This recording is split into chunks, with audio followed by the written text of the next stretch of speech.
There's a certain kind of person who walks through life differently. They move through chaos without becoming chaotic. They face criticism without crumbling. They experience rejection without questioning their worth.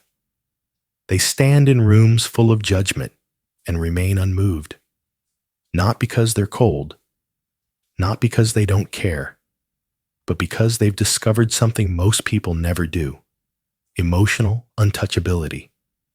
The ability to remain internally stable regardless of external circumstances, to be affected but not destroyed, to feel deeply but not be ruled by feeling, to care without carrying, to love without losing yourself. This is not detachment. This is mastery. Most people are emotionally fragile. One harsh word and they spiral. One rejection and they question everything. One bad day and they forget every good one. Their emotional state is entirely dependent on what happens to them, on what people say, on what circumstances deliver. They're like leaves in the wind, blown in whatever direction life pushes them, and they live exhausted. Because maintaining emotional stability when you're dependent on external validation is impossible. The world is too unpredictable. People are too inconsistent. Life is too volatile. So they ride the emotional roller coaster every single day. High when things go well. Devastated when they don't. Never finding solid ground. But emotional untouchability is different. It's the understanding that no one can make you feel anything without your permission. That your emotional state is your responsibility, not the world's. That you can choose how much weight to give any situation. That peace is not found in perfect circumstances, but in internal sovereignty. And once you develop this, once you become emotionally untouchable, life transforms. Not because life changes, but because you do. You stop being a victim of your emotions and start being the master of them. You stop reacting to every trigger and start responding from a place of choice. You stop giving your power away to every opinion, every situation, every person who crosses your path. Think about the last time someone said something that ruined your day. That comment that stayed with you for hours, maybe days. That kept you up at night. That you replayed endlessly in your mind. Now think about this. Why did it have that power? Why did those words from that person in that moment have the ability to destabilize you so completely? The answer is because you gave them that power. Not consciously, not intentionally, but through the meaning you assigned to them, through the story you created about what those words meant about you. The words themselves were just sounds, vibrations in the air. But you turned them into evidence. Evidence that you're not good enough, that you're not loved, that you're failing. And that evidence, that story, is what caused the pain, not the words, the meaning you gave them. That's the secret. The world doesn't hurt you. Your interpretation of the world hurts you. And if you can master your interpretation, if you can choose the meaning you assign to events, you become emotionally untouchable. Because nothing has inherent meaning. Everything is neutral until you decide what it means. Someone is rude to you. That's a fact. But what it means is up to you. Does it mean they don't like you? Or does it mean they're having a bad day? Does it mean you did something wrong? Or does it mean they have poor emotional regulation? The event is the same, but the meaning changes everything, and the meaning is always your choice. This audiobook is about developing that power, the power to choose your emotional responses, to remain stable when everything around you is unstable, to build an inner fortress that nothing external can breach, You'll learn why most people are emotionally vulnerable and how that vulnerability is costing them their peace. You'll discover the patterns that keep you reactive and the practices that make you resilient. You'll understand the difference between emotional suppression and emotional mastery. You'll see that becoming emotionally untouchable doesn't mean you feel less. It means you suffer less. Because you've learned to separate what happens from what you make it mean. By the end of this audiobook, you'll know how to hear criticism without internalizing it, how to face rejection without personalizing it, how to experience loss without being destroyed by it. You'll understand that your emotional stability is not dependent on other people's behavior, that your worth is not up for debate, that your peace is not conditional on circumstances.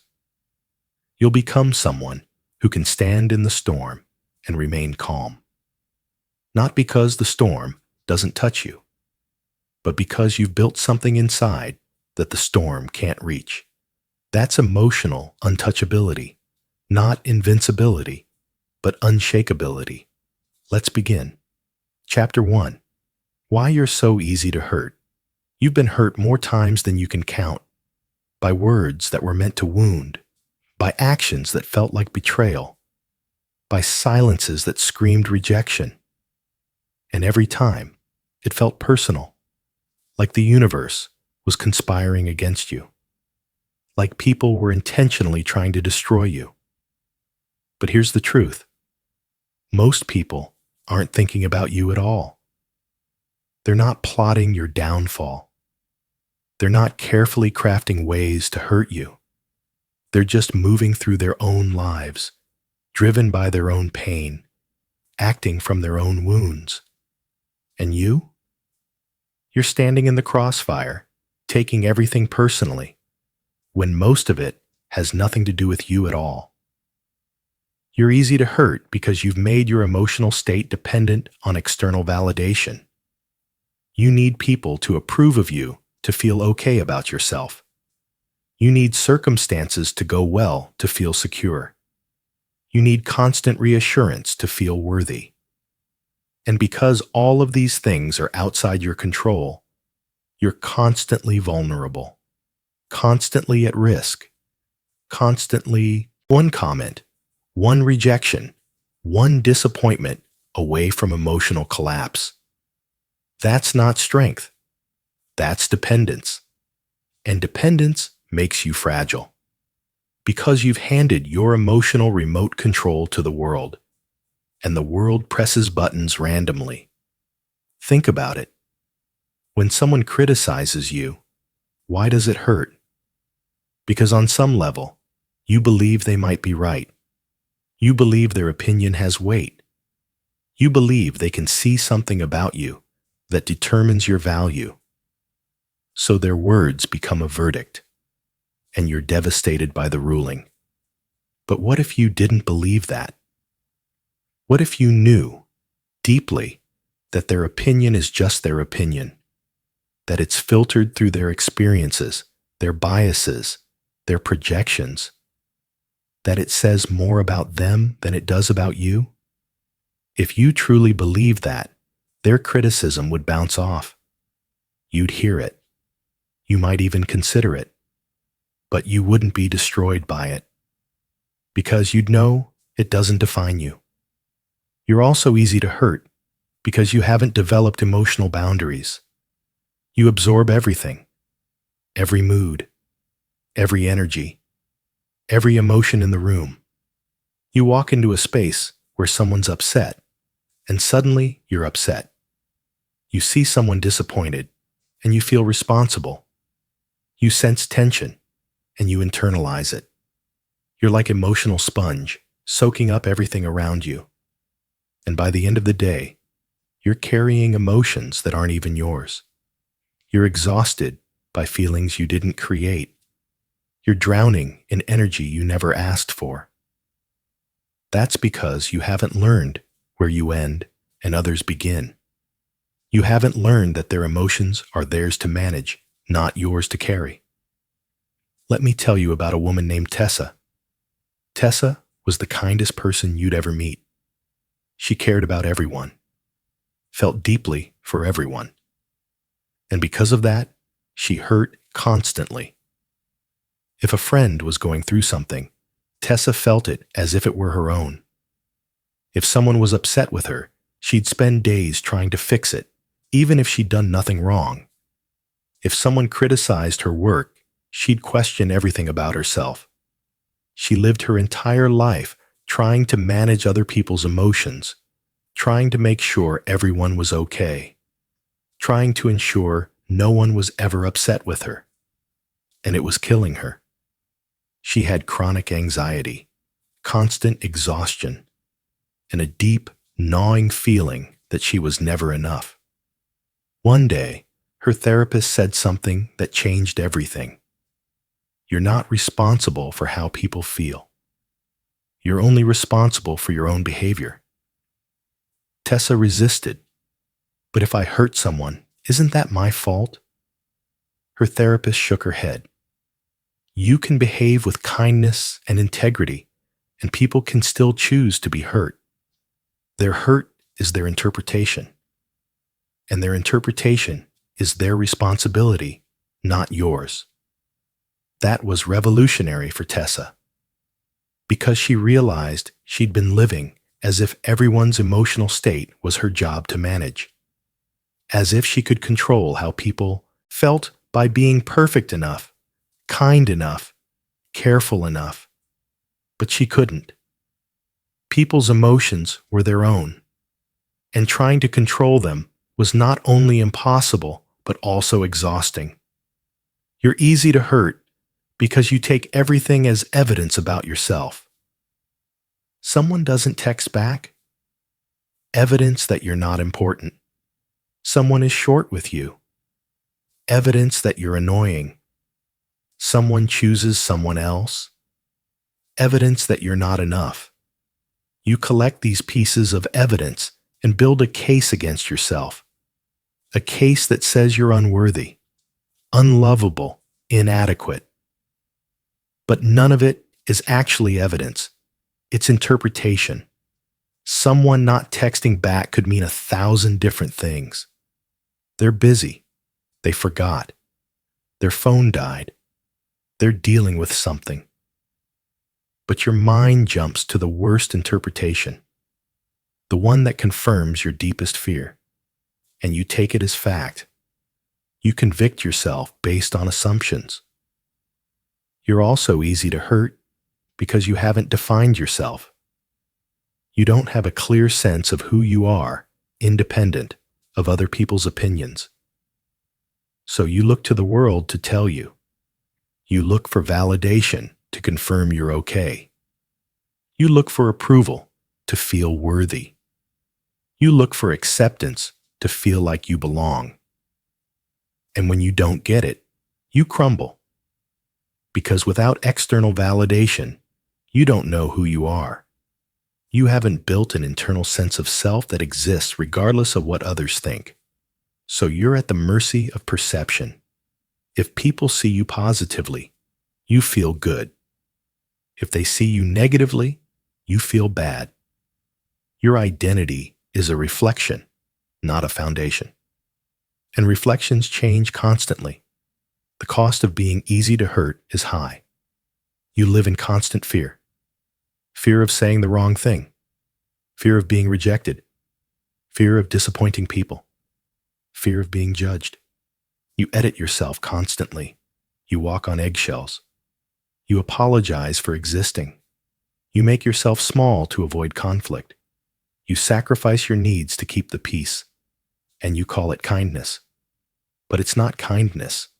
It's self-abandonment. Because you're so afraid of being hurt that you hurt yourself preemptively. You reject yourself before anyone else can. You abandon your truth to avoid their judgment. And you live a life that's safe but not real. Small but not free. But here's the liberation. You don't have to live this way.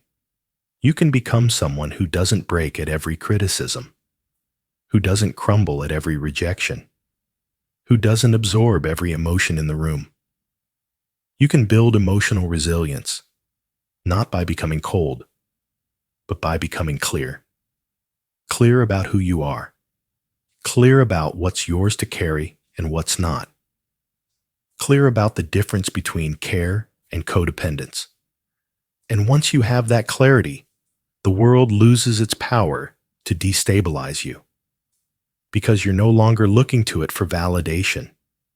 You're no longer giving it permission to define you. You're standing on your own foundation. And foundations, when built properly, don't shake. Let's continue. Chapter 2. The myth of needing everyone's approval. There's a lie you've been told your entire life. It's subtle, it's insidious, and it's destroying your peace. The lie is this: you need people to like you. You need their approval to be okay. You need their acceptance to belong. You need their validation to be worthy. And because of this lie, you've spent your life performing, editing yourself, molding yourself into whatever you think people want you to be. You've sacrificed your truth for their comfort. You've silenced your voice to avoid their judgment. You've abandoned yourself to gain their approval.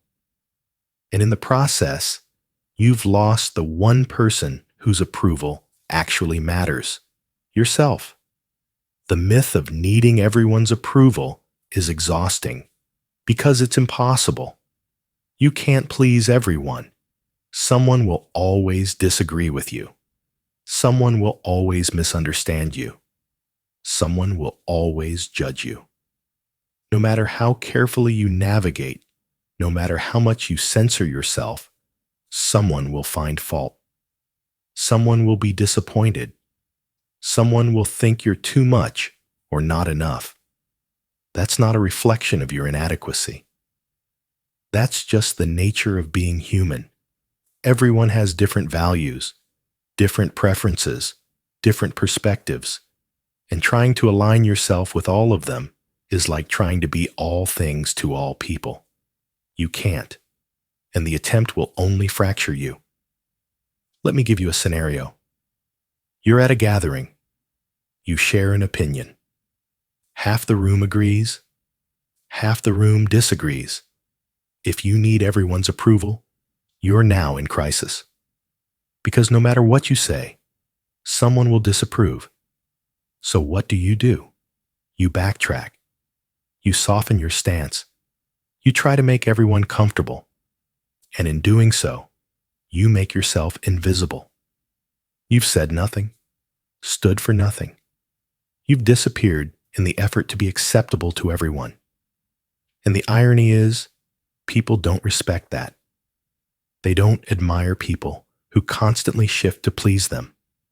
They respect people who stand firm, who know who they are, who are okay with being liked by some and not by others. The myth of approval is rooted in a childhood survival strategy. When you were young, you needed your parents' approval to survive. If they were happy with you, you were safe. If they were disappointed, you felt threatened. So you learned to read their moods, to adjust your behavior to keep them pleased, to become whatever they needed you to be. And that strategy worked.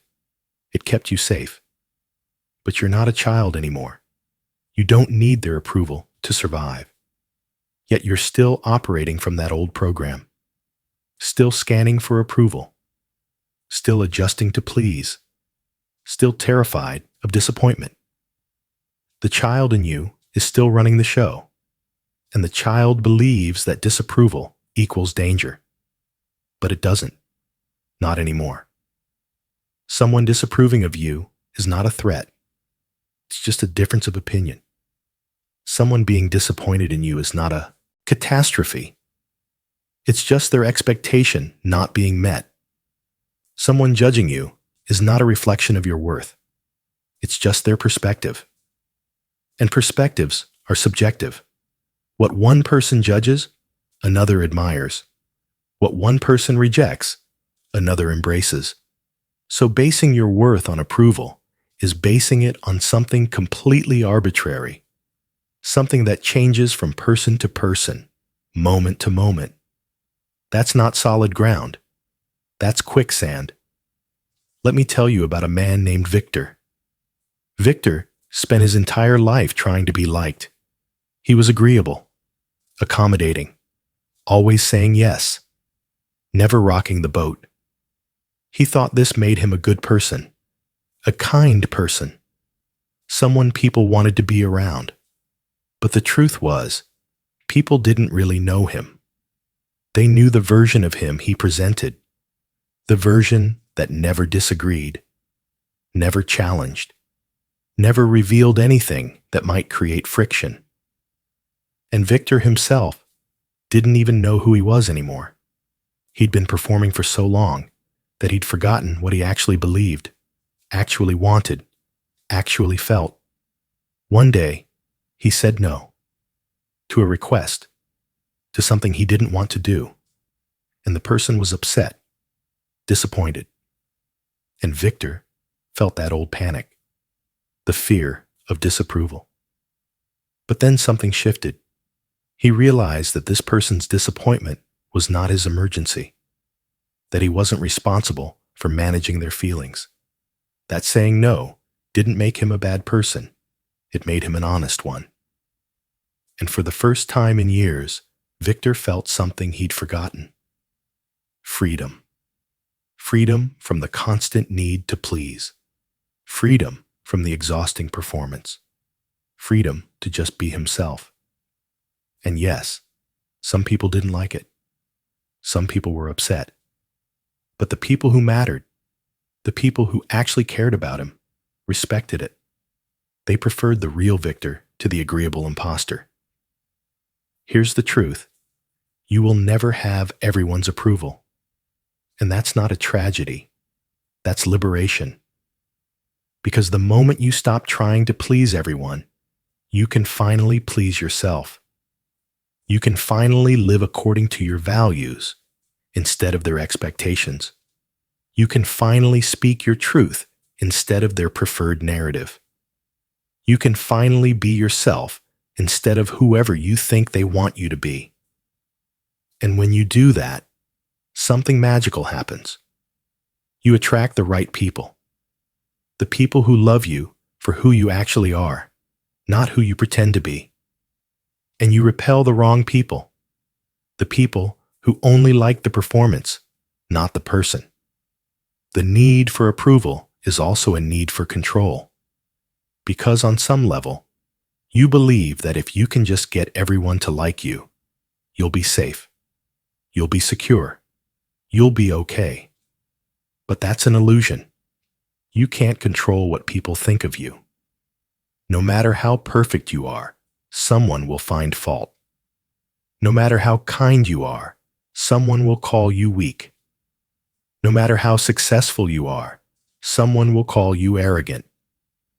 People's opinions are reflections of their own experiences, their own wounds, their own projections. They're not objective truths about you. So trying to manage them is trying to control something you have no control over. And that's a recipe for chronic anxiety. Here's a practice. Identify whose approval you're seeking. Whose opinion matters so much that you censor yourself for it?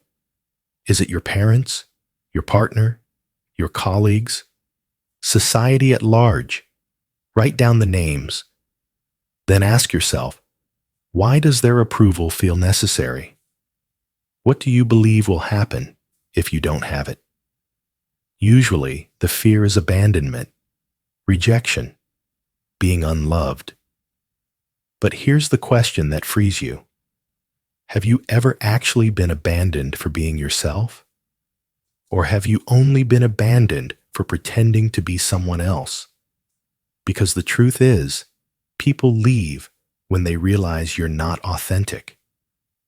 When they realize the person they thought they knew was a performance. But when you're real from the beginning, the people who stay are the ones who actually love you. And those are the only people whose approval matters. The power of letting go of approval is immense. You stop walking on eggshells. You stop editing your words. You stop shrinking to make others comfortable. You speak your truth. You set your boundaries. You honor your needs. And you do it without guilt, because you realize that your worth is not determined by consensus. It's inherent. You were born worthy, and nothing anyone thinks can change that. That's emotional untouchability. Not needing approval to feel okay. Not needing validation to feel worthy. Not needing acceptance to feel like you belong. Because you approve of yourself, you validate yourself, you accept yourself, and that is enough. Let's move forward. Chapter 3. Building your internal fortress. Imagine a fortress. High walls, strong gates, a structure built to withstand any attack. Now imagine that fortress inside you. Not physical, emotional. A core of stability that nothing external can breach. No criticism can penetrate. No rejection can topple. No chaos can disturb.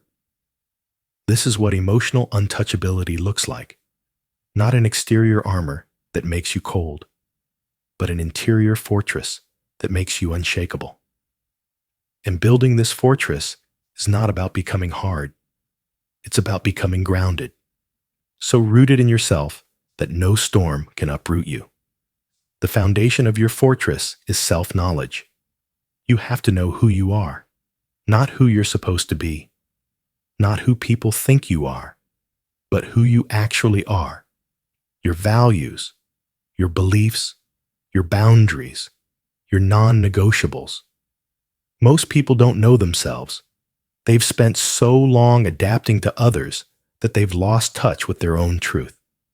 So when someone challenges them, they crumble because they have no internal reference point. No solid ground to stand on. But when you know yourself deeply, when you've defined your values and committed to them, external opinions lose their power. Because you're not looking to others to tell you who you are. You already know. Start by asking yourself, what do I value? Not what should I value? Not what do people expect me to value? But what actually matters to me? Is it honesty? Creativity, freedom, connection, justice? Write it down. These are your pillars. The things that, when honored, make you feel aligned. When violated, make you feel compromised. Once you know your values, decisions become easier. You don't need to ask everyone's opinion. You check against your values.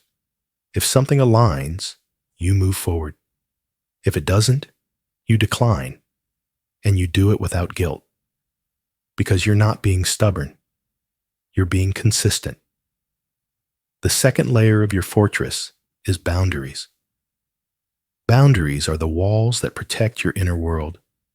They define what's acceptable and what's not.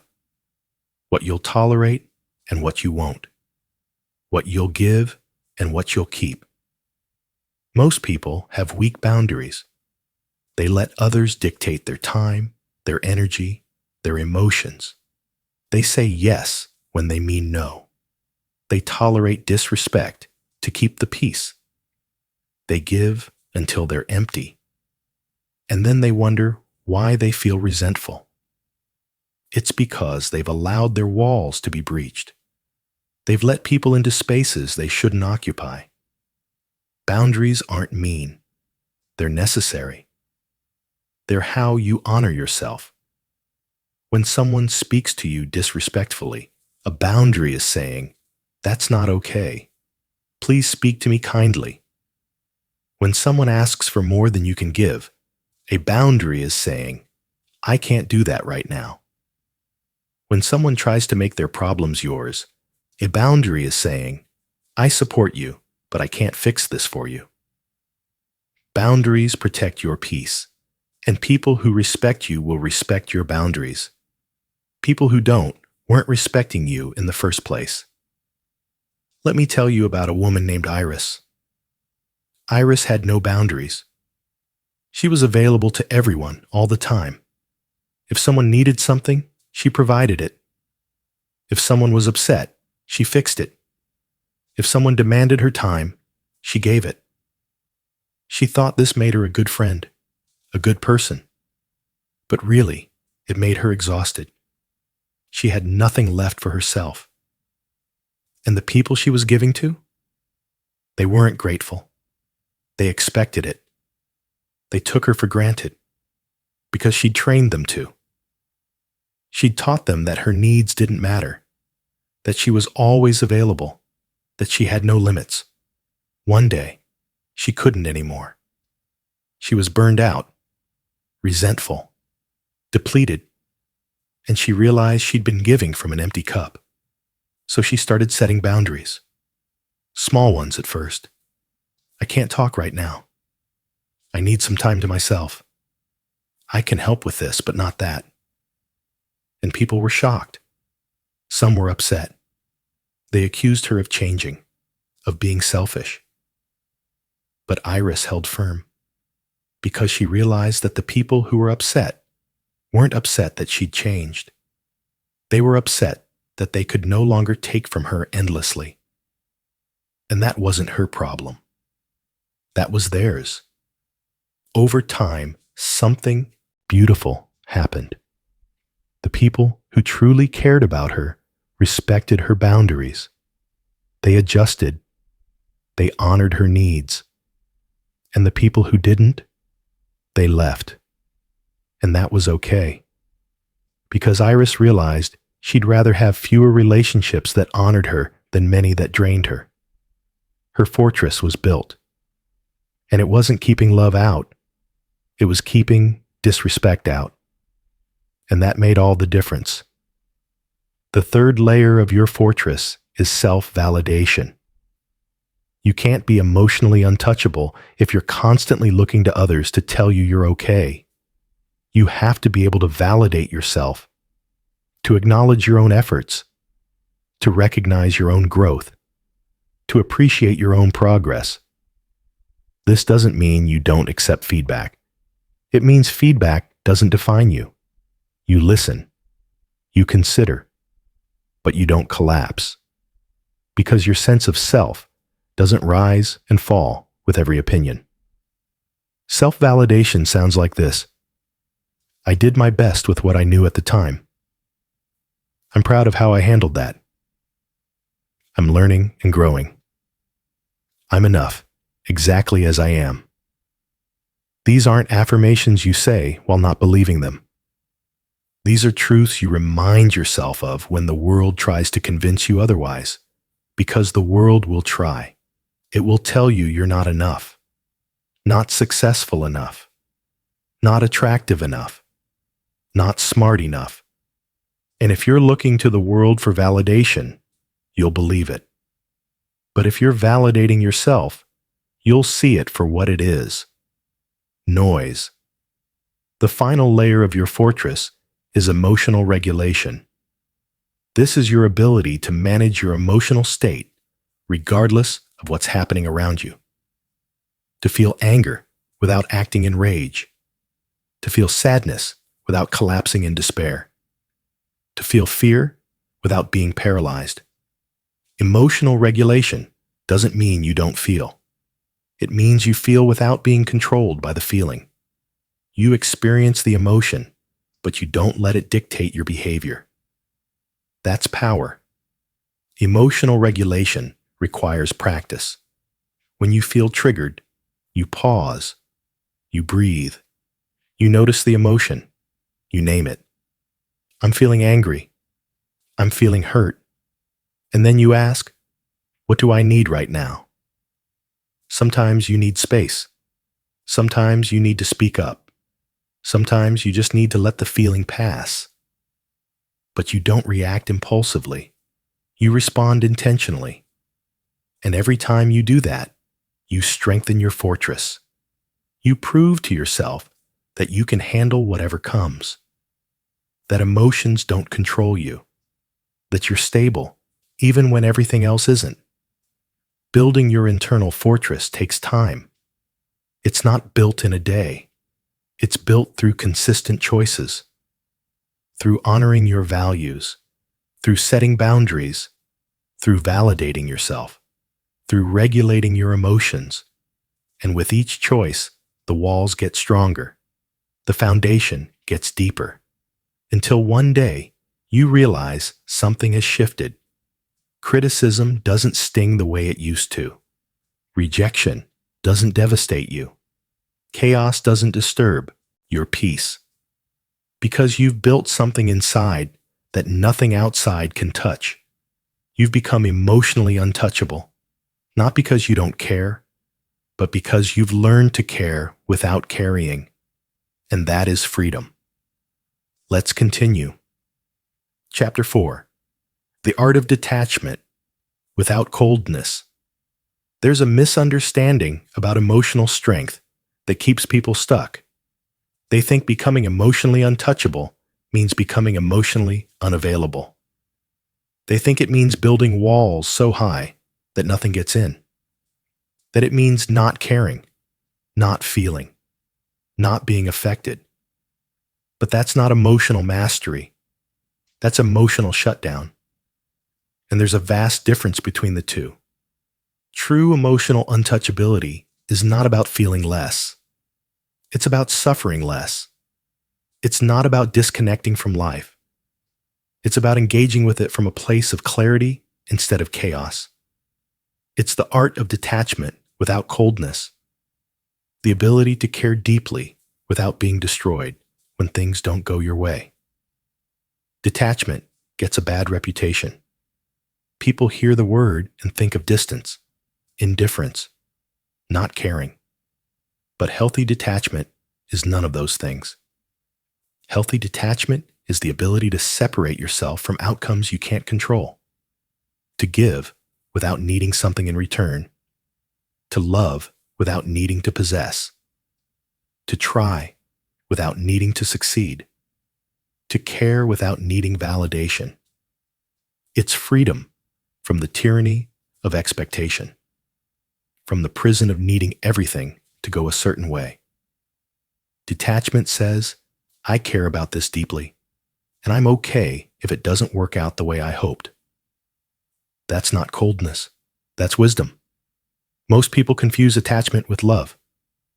They think caring means clinging, that loving means needing, that connection means dependency. So they hold on tightly to everything, to relationships, to outcomes, to control.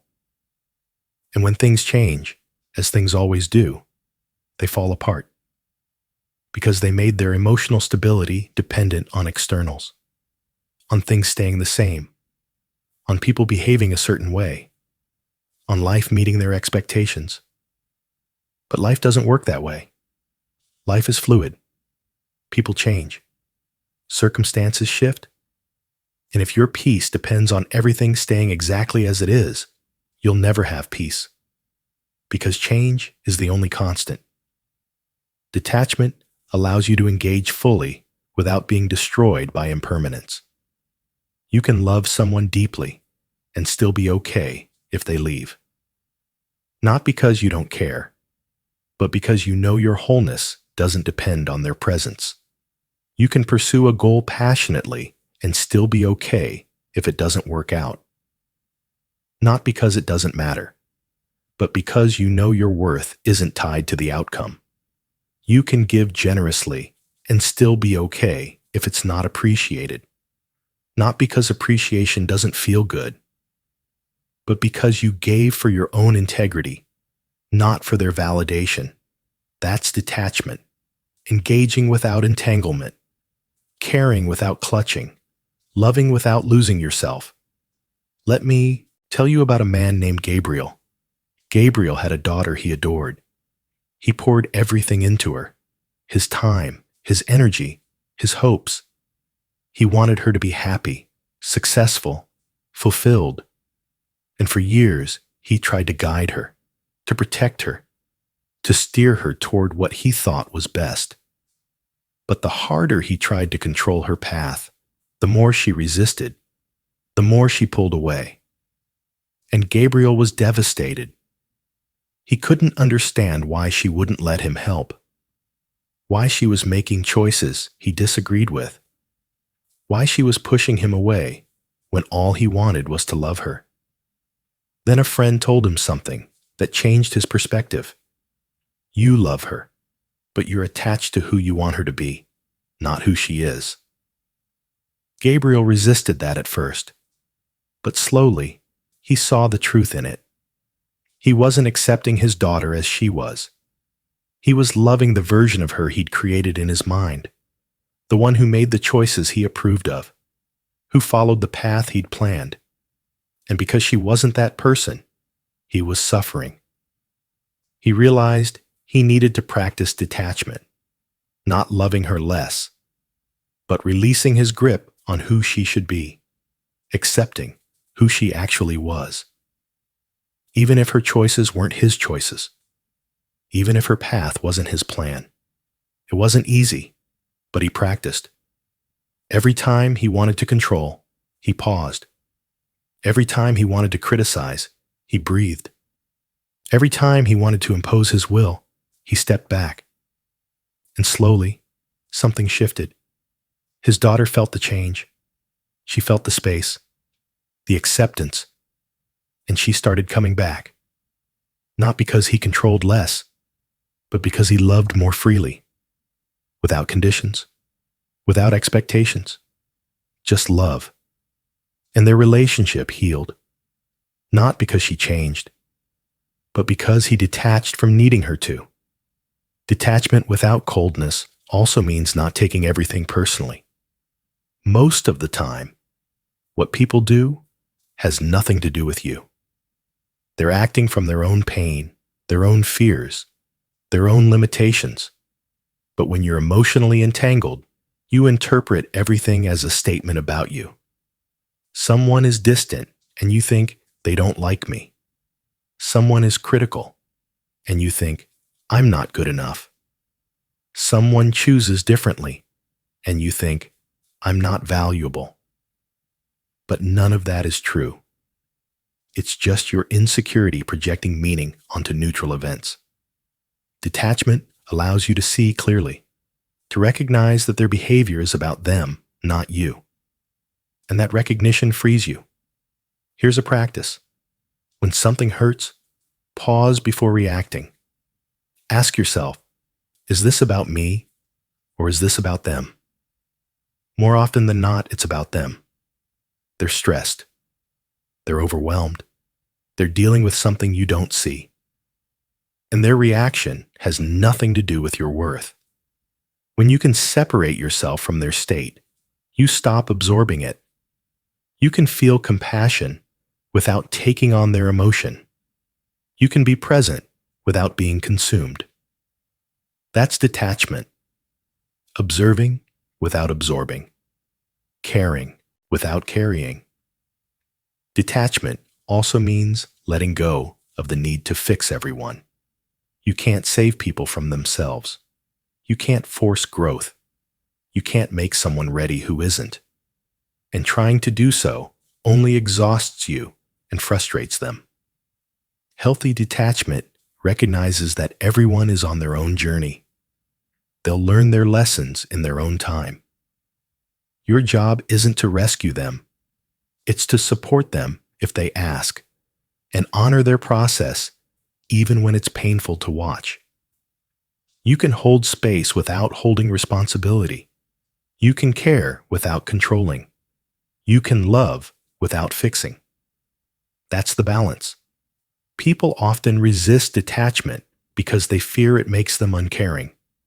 But the opposite is true. Detachment actually allows you to care more effectively. Because when you're not entangled, when you're not enmeshed, you can see clearly. You can offer perspective. You can give without depleting yourself. You can love without losing yourself. Attachment clouds judgment. It makes you reactive. It makes you take things personally that aren't personal. It makes you try to control what you can't. But detachment brings clarity. It brings peace. It brings the ability to engage with life fully without being destroyed when life doesn't cooperate. Think of it like holding water. If you try to grip it tightly, it slips through your fingers. But if you hold your hand open, it stays. Detachment is the open hand. It's holding life lightly. Not because you don't value it, but because you understand that gripping destroys what you're trying to keep. Relationships thrive when there's space, when there's freedom, when there's trust that the other person will stay because they want to, not because you're holding on so tightly they can't leave. Detachment creates that space. And in that space, real love grows. Not the needy kind, the free kind, the kind that honors both people, the kind that doesn't require sacrifice or compromise of self, just mutual respect and genuine care. Detachment without coldness is also about releasing outcomes. You can work towards something without needing it to happen. You can hope for something without being destroyed if it doesn't come. You can prefer something without demanding it. This is the essence of emotional flexibility. Rigid expectations create suffering because life rarely meets them exactly. But flexible engagement allows you to adapt, to pivot, to find peace regardless of outcome. Because your peace isn't conditional anymore. It's not dependent on things going your way. It's rooted in something deeper, in your ability to handle whatever comes, in your trust that you'll be okay either way, in your knowledge that outcomes don't define you. That's unshakable peace. Not because circumstances are perfect, but because you are grounded. The art of detachment without coldness is the art of loving freely, of caring without clutching, of giving without needing, of engaging without entangling. It's the most mature form of love, the most powerful form of care. And once you learn it, you become someone who can move through the world with an open heart and steady feet, affected but not destroyed, touched but not broken, present but not possessed. That's emotional untouchability, not invincibility, just unshakability, and it changes everything.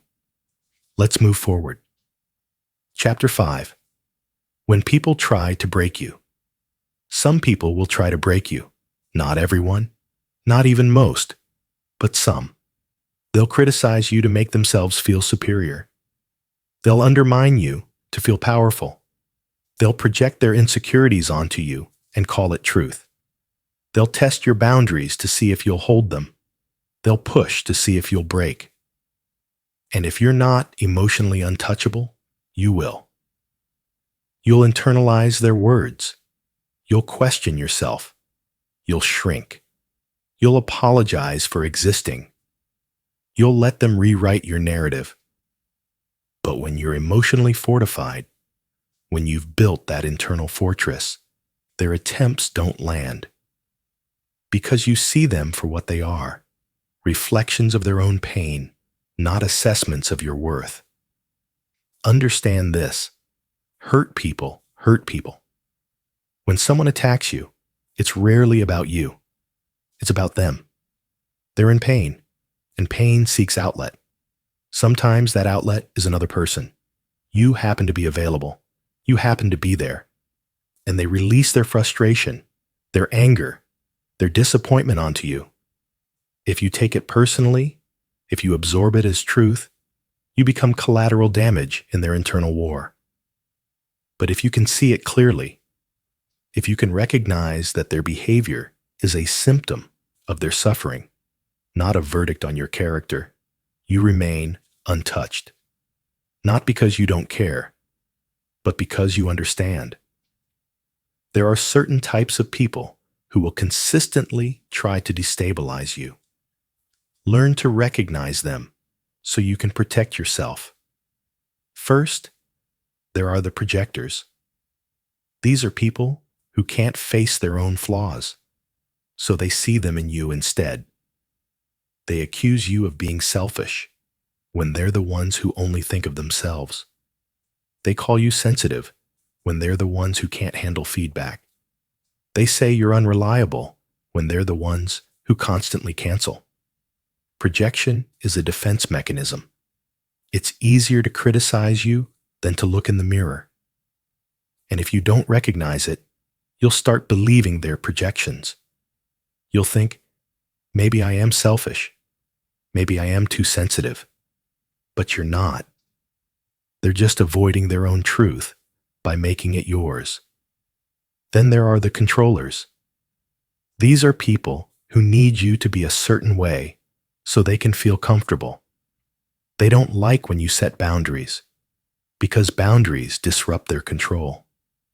They don't like when you say no because no disrupts their plans. They don't like when you change because change disrupts their expectations. So they manipulate, they guilt, they shame, they punish you with silence or anger or disappointment.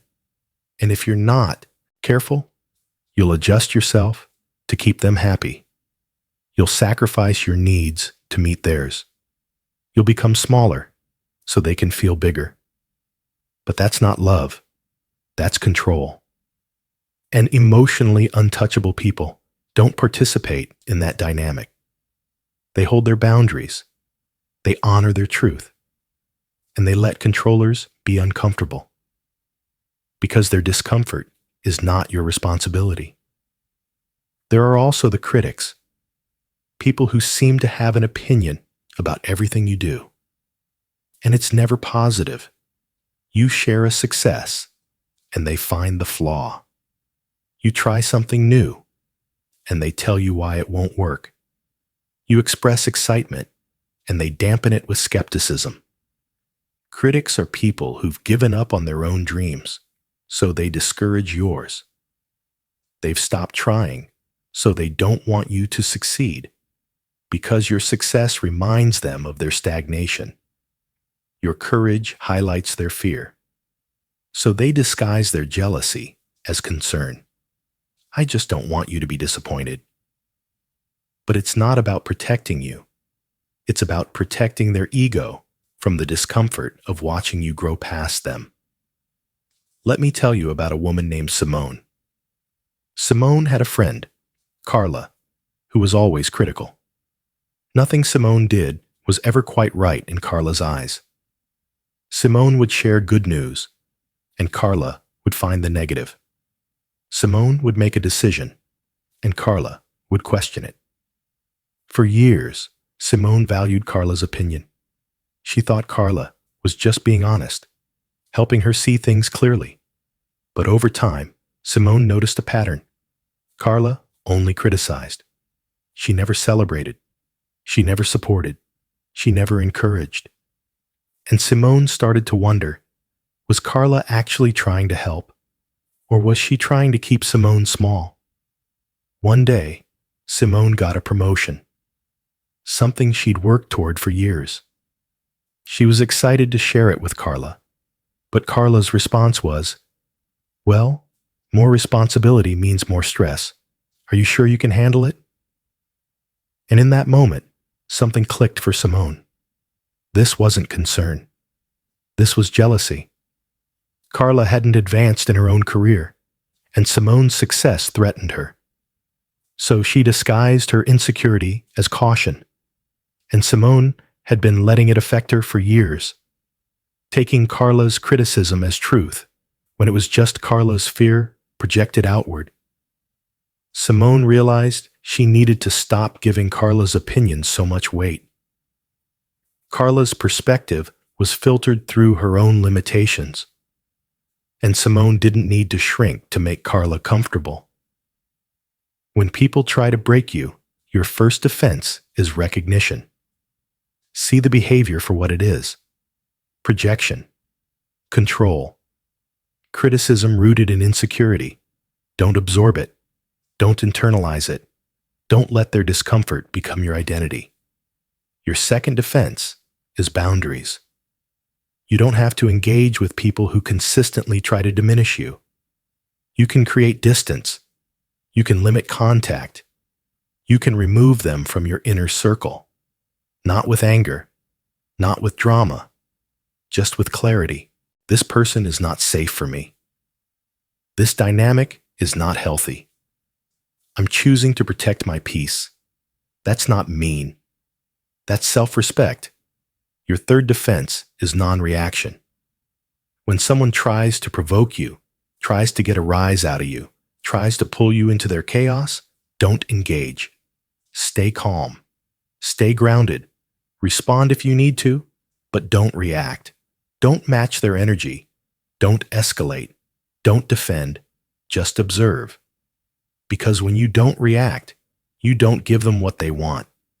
They want you to break, to doubt yourself, to shrink.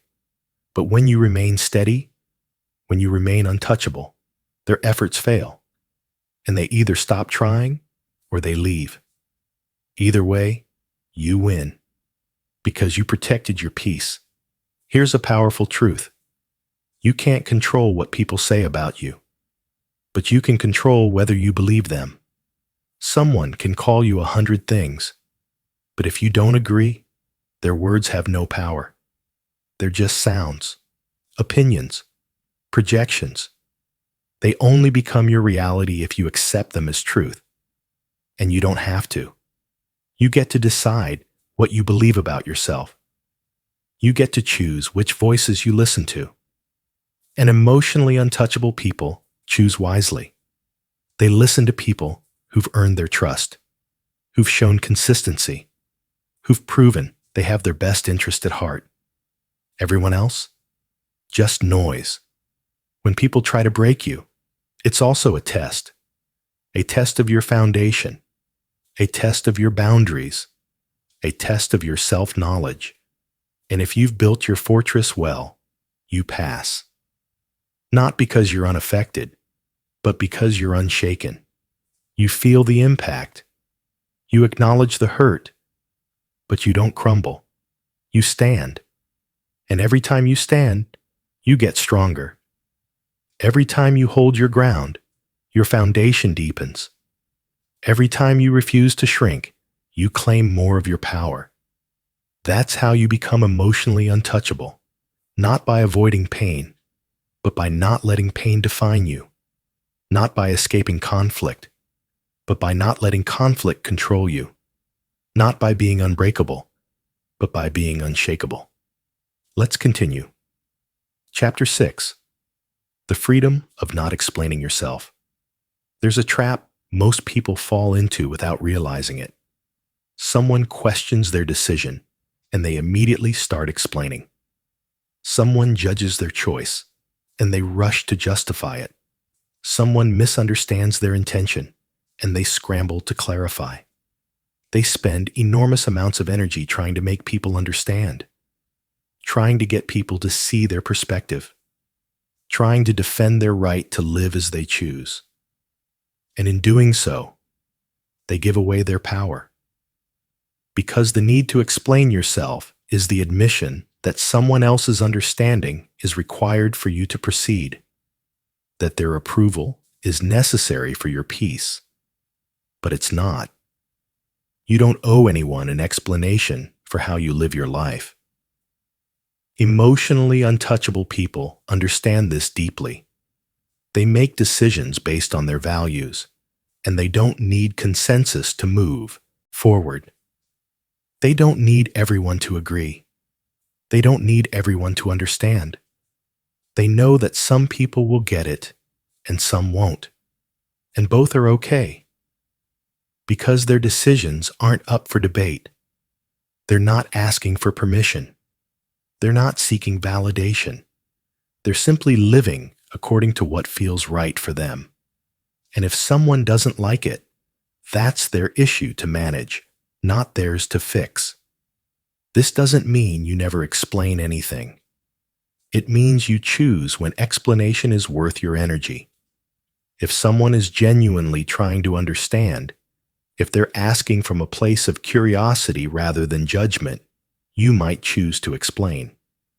But if someone is demanding justification, if they're criticizing your choice and expecting you to defend it, you don't engage. You don't owe them your reasoning. You don't owe them a performance of why your life makes sense to you. Your life doesn't need to make sense to them. It only needs to make sense to you. Let me tell you about a woman named Nina. Nina made a major life change. She left a high-paying corporate job to start her own business. It was a risk. It meant less money initially, less security, less prestige. But it aligned with her values. It gave her freedom. It excited her. And she knew, deeply, it was the right move. But when she told people, many of them questioned her. Are you sure that's smart? What about your retirement? Don't you think you're being impulsive? And Nina, wanting them to understand, spent hours explaining, justifying, defending her choice, trying to get them to see why it made sense. But the more she explained, the more exhausted she felt. Because no matter how much she said, some people still didn't get it. They were looking at her life through their lens, their fears, their priorities, and from their perspective, her decision looked reckless. But it wasn't their life. It was hers. And she realized she was giving away her power by needing them to approve. She was letting their doubts seep into her confidence. So she stopped explaining. When someone questioned her, she'd smile and say, I know it seems unconventional, but it's right for me. And that was it. No justification, no defense. Just a calm acknowledgement that this was her path. And their understanding wasn't required. Some people were uncomfortable with that. They kept pushing, kept questioning. But Nina didn't bite. She held her ground without engaging. And eventually, people stopped asking. Not because they understood, but because they realized she wasn't seeking their approval. She'd made her choice, and she was at peace with it. And her peace was unshakable, regardless of their opinions. The freedom of not explaining yourself is immense. It means you stop living defensively. You stop walking around with a script ready, prepared to justify every choice you make. You stop anticipating judgment and preemptively defending. You just live. You make decisions. You act. And you let your life speak for itself. Because the truth is, your life doesn't need narration. It doesn't need footnotes. It doesn't need a dissertation on why you chose what you chose. The people who matter will trust you. The people who don't won't be convinced by explanation anyway. Here's a principle. Live in such a way that your actions are your explanation. If someone questions your integrity, your behavior over time will answer. If someone doubts your commitment, your consistency will prove them wrong. If someone misunderstands your intention, your patterns will clarify. You don't need to convince anyone in the moment. You just need to stay aligned with your truth. And over time, the truth reveals itself. Not to everyone, but to the people who are paying attention. And those are the only people who matter. Not explaining yourself also means being okay with being misunderstood. This is hard for most people, because being misunderstood feels like being unseen, like your truth doesn't matter, like people are forming opinions about you that are wrong, and you have no control over it. But here's the reality. You don't have control over it. People will misunderstand you. They'll make assumptions. They'll fill in gaps with their own projections. And you can spend your entire life trying to correct every misperception, or you can accept that some people will never understand you. And that's okay, because you're not here to be understood by everyone. You're here to live authentically.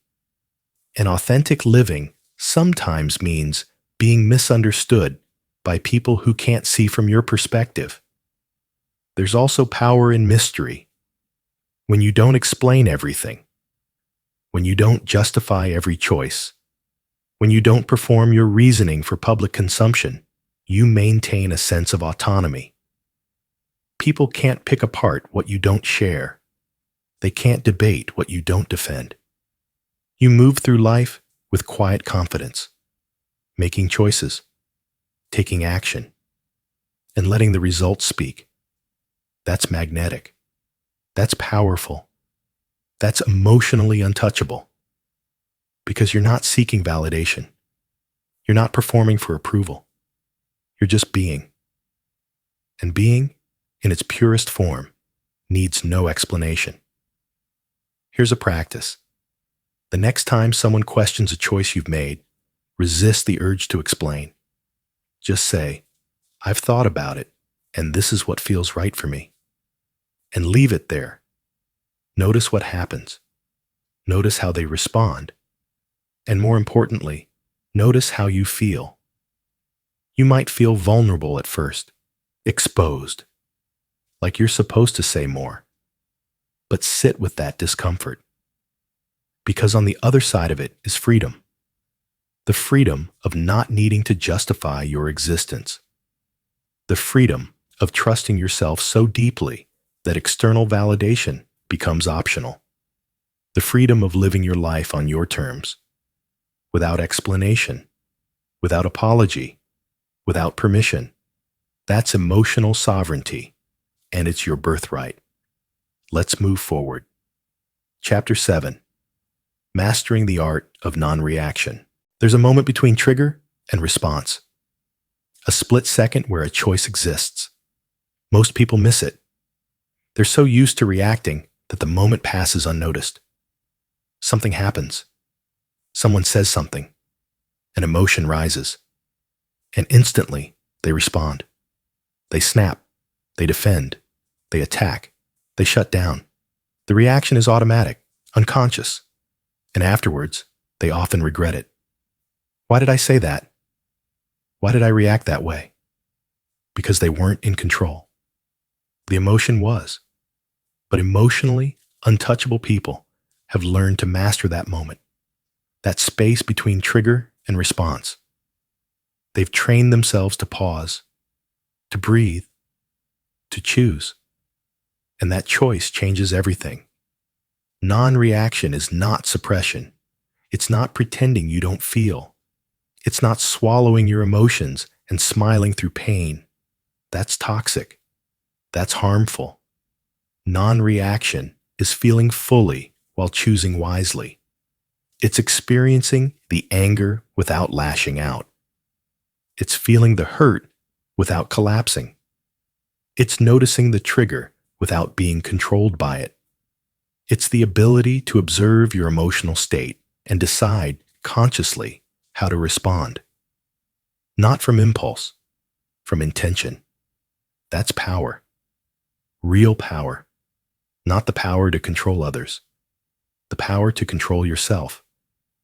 Why is non-reaction so powerful? Because reaction gives power away. When you react, you're letting the external situation dictate your internal state. You're handing control of your emotions to whatever just happened. Someone insults you and you explode. They just controlled you. Someone criticizes you and you crumble. They just controlled you. Someone pushes your buttons and you engage. They just controlled you. Every reaction is a loss of sovereignty. Every impulse followed is a moment where you're not in charge. Your emotion is, your conditioning is, your pattern is. But when you don't react, when you pause and choose, you remain sovereign. You stay in control, not of the situation, but of yourself. And that's all you ever really control anyway. Let me tell you about a man named Ezra. Ezra had a coworker, Marcus, who seemed to enjoy provoking him. In meetings, Marcus would undermine Ezra's ideas, make snide comments, question his competence in front of others, and for months, Ezra reacted. He'd get defensive, argue back, try to prove Marcus wrong, and every time, he'd leave the meeting frustrated, angry, feeling like he'd lost, not because Marcus was right, but because Ezra had lost his composure. He'd reacted, and reaction in a professional setting made him look emotional, unprofessional, even though Marcus had provoked him. One day, Ezra decided to try something different. Marcus made another comment.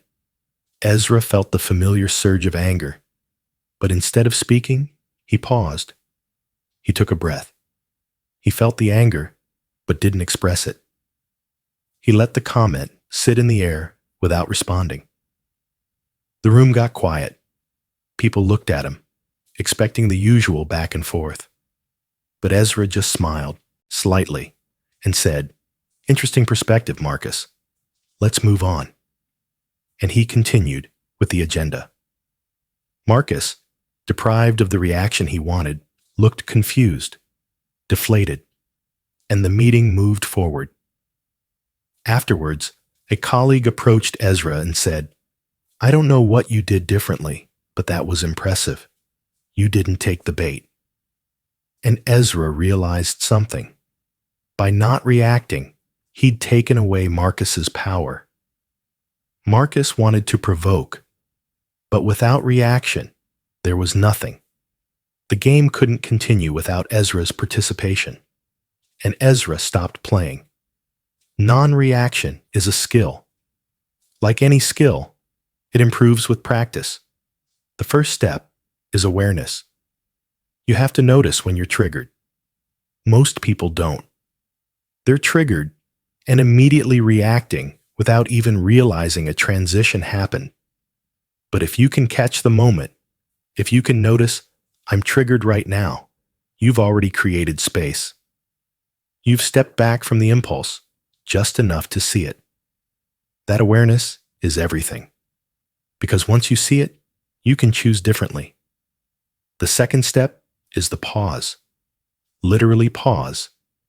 Take a breath. Count to 3. Do whatever you need to create a gap between the trigger and your response. In that gap, the emotional intensity will start to decrease. Not disappear, but soften. Enough that you can think. Enough that you can choose. The pause is not avoidance. It's calibration. It's giving yourself time to respond from your highest self instead of your wounded self. The third step is choosing your response. Not reacting. Responding. What do you actually want to say? What outcome do you actually want? Sometimes the answer is to speak up, to set a boundary, to address the issue. But sometimes the answer is silence, to let it go, to not engage. Both are valid responses. The key is that you're choosing consciously, not reacting unconsciously. You're in charge, not your anger, not your hurt, you. Here's a powerful realization. Most of the time, the best response is no response. People want reactions. They want to see you rattled. They want to know they got to you. But when you don't react, when you remain calm, composed, unbothered, it disarms them. It shifts the power dynamic because they realize they can't control you. Their words don't have the effect they expected. Their provocations land on solid ground and go nowhere. And eventually, they stop trying. Because there's no payoff. You've become emotionally untouchable, not because you don't feel, but because you don't perform your feelings for their benefit. Non-reaction also protects your energy. Reacting is exhausting. Every argument, every defense, every justification, it drains you. You spend hours, sometimes days, replaying the interaction, thinking of what you should have said, feeling the residue of the emotion. But when you don't react, when you let things roll off, you conserve your energy. You don't carry the interaction with you. It happened. You noted it, and you moved on. Your peace remains intact. Your energy remains yours. That's efficiency. That's wisdom. There's a Buddhist concept that illustrates this beautifully. Someone insults you. That's like someone handing you a gift. You have a choice. You can accept the gift, take it, unwrap it, internalize it, or you can decline. You can let them hold the gift, not accept it into your reality. The insult is only insulting if you accept it as truth, if you take it in. But if you see it for what it is, just words, just their projection, just their perspective, you can let it stay with them. It's their gift, not yours. You don't have to take it. That's non-reaction. Not because you're unaffected, but because you're unattached. You see it, you feel it, and you let it go. You don't hold it. You don't own it. You don't let it become part of your story. Mastering non-reaction transforms your life. Relationships improve because you're not constantly in conflict. Work becomes easier because you're not wasting energy on drama. Your mental health improves because you're not replaying every interaction. Your sense of self strengthens because you're proving to yourself again and again that you can stay grounded no matter what happens, that you're in control, not of others, but of yourself. And that control, that sovereignty, is the foundation of emotional untouchability. Let's continue. Chapter 8. When silence is your strongest response. In a world that values words, silence is revolutionary. When everyone is shouting, explaining, defending, the person who stays silent holds a unique power. Not the silence of weakness, not the silence of suppression, but the silence of strength. The silence that says, I don't need to engage with this. I don't need to prove anything. I don't need your understanding to be at peace. That silence is magnetic. It's unsettling. It's powerful because it can't be argued with. It can't be debated. It can't be defeated. Silence, used wisely, is one of the most potent tools in your emotional arsenal. Most people are uncomfortable with silence. They feel the need to fill it, to explain, to defend, to justify, because silence feels like vulnerability, like leaving things unsaid means they'll be misunderstood. But the truth is, explaining doesn't guarantee understanding. You can talk for hours, and people will still misinterpret you, because they're listening through their filters, their biases, their wounds. Your words get distorted by their perception. So sometimes, the clearest communication is no communication. Letting your actions speak, letting time reveal, letting silence hold the space that words would only clutter. Silence is powerful when someone is trying to provoke you. They want a reaction. They want you to engage, to fight back, to defend yourself. But when you meet their provocation with silence, you deny them what they want. You don't give them the satisfaction of knowing they got to you. You don't give them ammunition. You don't give them anything. And that's destabilizing for them, because they can't fight what won't fight back. They can't argue with silence. It's a wall they can't penetrate. And eventually, they exhaust themselves. Not because you defeated them, but because you didn't play. Let me tell you about a woman named Aria. Aria had a family member, her aunt, who was constantly critical. Every family gathering, her aunt would make comments about Aria's weight, her career choices, her relationship status, subtle digs wrapped in concern. And for years, Aria would respond. She'd try to explain her choices, defend her decisions, prove she was doing fine, but it never worked.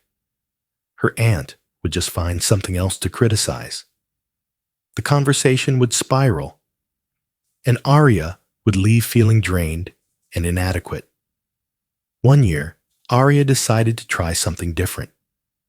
Her aunt made a comment about her career, Instead of explaining, Arya just smiled and said nothing. Her aunt paused, clearly expecting a response, but Arya just took a sip of her drink and changed the subject. Her aunt tried again later. Another dig. And again, Arya said nothing. Just a slight nod and a redirect. By the end of the evening, her aunt had stopped, because there was nothing to grab onto, no defense to pick apart, no explanation to undermine, just calm, unbothered silence. And Arya felt something she hadn't felt at a family event in years: peace. She'd protected herself without a single word. Silence is also powerful in conflict. When emotions are high, when words are sharp, when things are escalating, silence can de-escalate, not permanent silence. Just a pause, a moment to let the heat dissipate. Because most conflict is fueled by reaction. Someone says something, the other person reacts. That reaction provokes another reaction, and it spirals. But if one person stops reacting, if one person stays silent, the spiral breaks. The energy has nowhere to go, and in that silence, there's a chance for clarity, for both people to breathe, to step back, to remember that they're not enemies, just two people who are triggered. Here's a practice. The next time someone says something that triggers you, don't respond immediately. Let there be silence, even if it's uncomfortable, even if they're waiting for you to speak. Just breathe. Feel what's happening in your body. Notice the urge to defend, and choose whether speaking serves you. Sometimes it does. Sometimes it's necessary to set a boundary, to clarify, to address. But often, silence is enough. Often, not engaging is the strongest message you can send. Because it says, I'm not disturbed by this. I don't need to convince you. I'm at peace regardless of your opinion. And that's a level of power most people never access. Silence is also a form of self-respect. It says, my energy is valuable, and I'm not going to spend it on interactions that don't deserve it. Not every comment deserves a response. Not every opinion deserves your attention. Not every provocation deserves your engagement. When you choose silence, you're choosing yourself. You're protecting your peace. You're honoring your energy. And that's not avoidance. That's wisdom. Because there's a difference between running from conflict and choosing not to participate in drama. One is fear. The other is discernment. Silence also allows space for truth to emerge. Words can cloud truth. They can manipulate. They can confuse. But silence lets things be. It doesn't try to shape the narrative. It doesn't try to control perception. It just allows reality to speak for itself. Over time, truth reveals itself, not through argument, through evidence, through patterns, through consistency. And if you're living in integrity, if you're aligned with your values, silence is your ally. Because your actions will speak louder than any words you could say. And the people who matter will see. The people who don't were never going to believe you anyway. There's also power in the silence after you've spoken your truth. You say what needs to be said. Calmly. Clearly. And then you stop. You don't over-explain. You don't justify. You don't fill the silence with nervous chatter. You let your words land, and you let the other person sit with them. That silence gives weight to what you've said. It shows that you're not seeking approval. You're not asking permission. You're stating fact. And facts don't need elaboration. They just need to be heard. That's confidence. That's power. But here's the nuance. Silence is not the same as shutting down. Shutting down is withdrawing emotionally, refusing to engage even when engagement is necessary.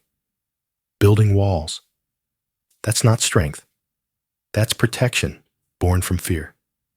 Healthy silence is different. It's present. It's aware. It's just choosing not to verbalize in that moment. You're still there, still open, still connected. You've just decided that words aren't needed. That's discernment. And discernment is a mark of emotional maturity. When you master the art of silence, when you learn to wield it consciously, you become someone people can't easily manipulate. Because manipulation requires reaction. It requires you to engage with the bait. But when you don't, when you meet attempts with calm silence, there's nothing to work with. You're not defensive, so there's nothing to attack. You're not explaining, so there's nothing to pick apart. You're just there, steady, grounded, untouchable. And that steadiness, that groundedness, is more powerful than any words you could ever speak. Let's continue. Chapter 9. Building a life that reflects your standards. Emotional untouchability isn't just about how you respond to others. It's about how you live when no one is watching. It's about the standards you hold for yourself, the values you honor, the integrity you maintain. Because true emotional strength doesn't come from defending yourself against the world. It comes from living in alignment with who you are. When your life reflects your values, when your actions match your words, when your private self and public self are the same, you become unshakable.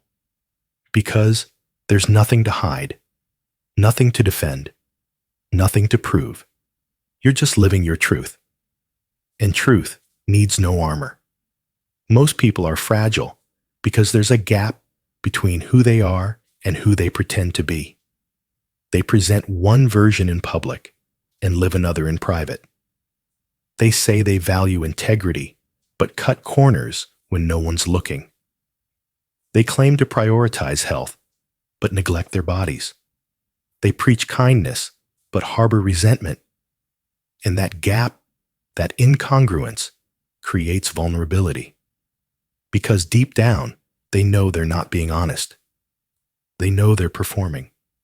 And that performance requires constant maintenance, constant vigilance, constant fear that someone will see through the facade. That's exhausting. That's fragile. That's the opposite of emotionally untouchable.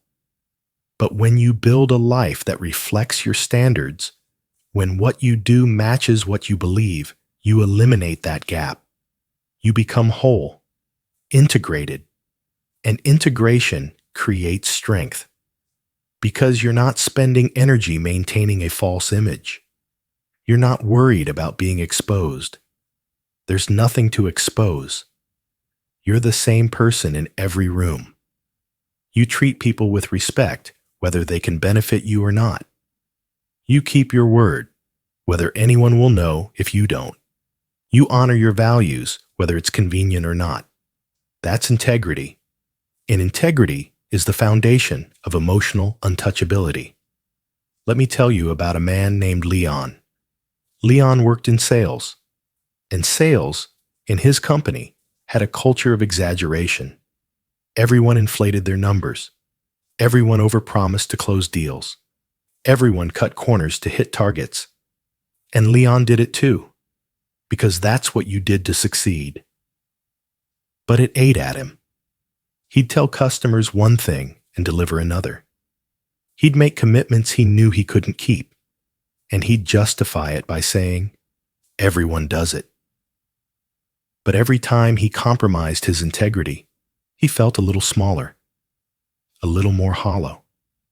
And it showed. He was constantly anxious, worried about being called out, worried about customers realizing they'd been misled, worried about the gap between his public success and his private compromise. One day, Leon decided to change. He made a commitment to himself.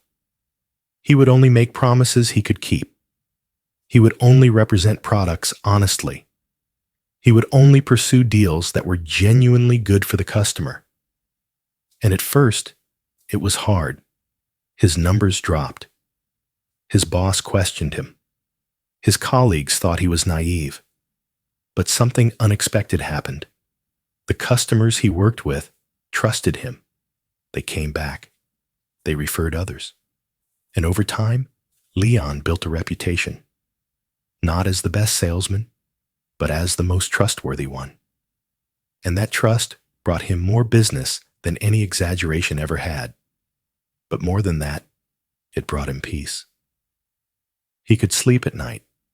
He didn't carry the weight of deception. He was living in alignment.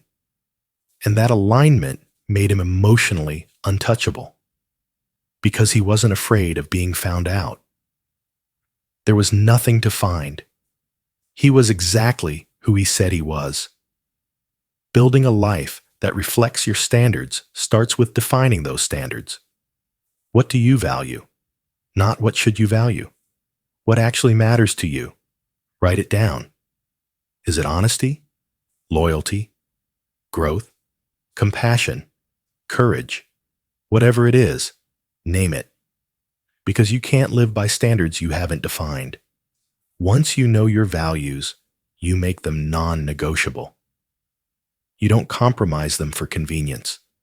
You don't abandon them under pressure. You don't sacrifice them for approval. They're your code, your compass. And you follow them regardless of who's watching. This also means being willing to disappoint people. Because living by your standards will sometimes conflict with what others want from you. They'll want you to bend your rules, to make an exception, to prioritize their needs over your values. And if you do, if you compromise to keep them happy, you'll resent them. And you'll lose respect for yourself. But if you hold your standards, if you say, "This doesn't align with my values, so I can't do it," some people will be upset. But that's okay, because their temporary disappointment is not worth your permanent self-betrayal. Emotionally untouchable people understand this. They'd rather disappoint others than disappoint themselves. Living by your standards also means being consistent. It's not enough to have values. You have to act on them every day, in small moments and big decisions. You can't claim to value health while neglecting your body. You can't claim to value relationships while never being present. You can't claim to value honesty while lying to yourself. Consistency between belief and behavior is what creates integrity. And integrity is what creates emotional strength. Because when you're consistent, you trust yourself. And when you trust yourself, external validation becomes irrelevant. Here's a practice. At the end of each day, ask yourself, did I live according to my values today? If yes, acknowledge it. Celebrate it. You're building integrity. If no, don't shame yourself. Just identify where you compromised and commit to doing better tomorrow. This isn't about perfection. It's about direction. Are you moving toward alignment or away from it? That's all that matters. And every day you move toward alignment, you become stronger, more grounded, more untouchable. Building a life that reflects your standards also means surrounding yourself with people who honor those standards. Because the people around you either reinforce your values or erode them. If you value growth, but surround yourself with people who are stagnant, you'll either stagnate with them or constantly fight to maintain your momentum. If you value integrity, but surround yourself with people who cut corners, you'll either start cutting corners or constantly feel out of place. Your environment matters. Your community matters. Choose people who reflect the version of yourself you're becoming, not the version you're leaving behind. When your life reflects your standards, criticism loses its sting because you know you're living with integrity. Someone can criticize your choices, but you know those choices align with your values. Someone can judge your path, but you know that path is true to who you are. Someone can question your decisions, but you know those decisions honor what matters most to you. And that knowing, that alignment, is unshakable. Because it's not based on opinion, it's based on truth. Your truth. And truth doesn't need defense. It just needs to be lived. Let's move forward. Chapter 10. The Unshakable Self. You've arrived, not at a destination, but at a way of being. You've become someone who can stand in the storm without being swept away. Someone who can hear criticism without internalizing it. Someone who can experience rejection without questioning their worth. Someone who can face chaos without becoming chaotic. You've become emotionally untouchable, not because you don't feel, but because feelings no longer control you. Not because you don't care, but because caring no longer costs you your peace. Not because you're invincible, but because you're unshakable. And there's a profound difference. The unshakable self is not a fixed state. It's a practice, a daily choice to return to your center when the world tries to pull you off balance. You'll still be triggered. You'll still feel hurt. You'll still face situations that test you. But now you have tools. You have awareness. You have a foundation. And that foundation, built through self-knowledge, boundaries, emotional regulation, and integrity, holds you steady. You bend, but don't break. You're affected, but not destroyed. You feel deeply, but don't suffer endlessly. That's mastery. What does it look like to live as the unshakable self? It looks like walking into a room full of judgment and not changing who you are. It looks like hearing no and not taking it as evidence that you're not enough. It looks like being misunderstood and not desperately trying to correct every perception. It looks like facing failure and seeing it as information, not identity. It looks like loving fully while knowing your wholeness doesn't depend on being loved back. It looks like giving generously while knowing your value doesn't depend on being appreciated. It looks like showing up as yourself, consistently, regardless of who's watching or what they think. The unshakable self knows that peace is an inside job, that no external circumstance can give it to you permanently, that people will come and go, that circumstances will change, that life will be unpredictable. But through all of that, you remain.